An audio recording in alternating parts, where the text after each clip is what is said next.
लग्न ठरलंय मग हे तुम्हाला माहित असायलाच हवं. लग्न म्हटलं की सनई चौघडा, रोषणाई आणि थाटमाट. पण तुम्हाला माहित आहे का, आपल्या लग्नातल्या काही प्रथा अशा आहेत ज्यांच्या मागचा अर्थ आपण विसरत चाललोय.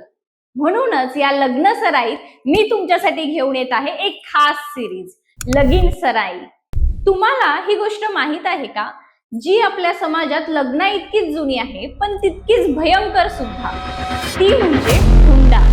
पूर्वीच्या काळी जेव्हा हुंडा ही पद्धत सुरू झाली तेव्हा त्याचा उद्देश असा होता की जुन्या काळी मुलींना वडिलोपार्जित संपत्तीचा वाटा मिळत नसे.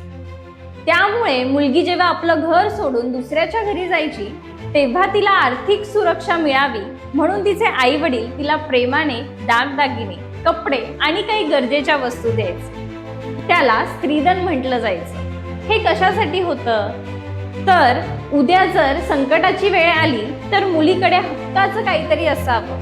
म्हणजे सुरुवातीला ही एक मदत होती, मागणी नव्हती. पण जसा काळ पुढे पुढे सरकला तसा लोकांचा हव्यास वाढला. जो भेट म्हणून दिला जाणारा आनंद होता त्याचं रूपांतर बळजबरीच्या वसुलीत झालं. आज मुलाच्या पगारावर आणि नोकरीवर बोली लावली जाते. हे प्रेम नाही, ही चक्क वसुली आहे. बापाने आयुष्यभर कमवलेली अब्रू आणि पैसा एका दिवसात हुंड्यापोटी स्वाहा होतो. मित्रांनो, काल बदललाय. आजच्या मुली शिकलेल्या आहेत, स्वावलंबी आहेत, त्या स्वतः एक मोठी मालमत्ता आहे. मग त्यांच्यासाठी हुंडा कशाला?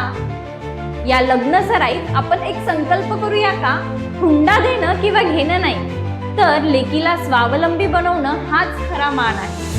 पुढच्या भागात पाहूया लग्नातला तो गोड कार्यक्रम.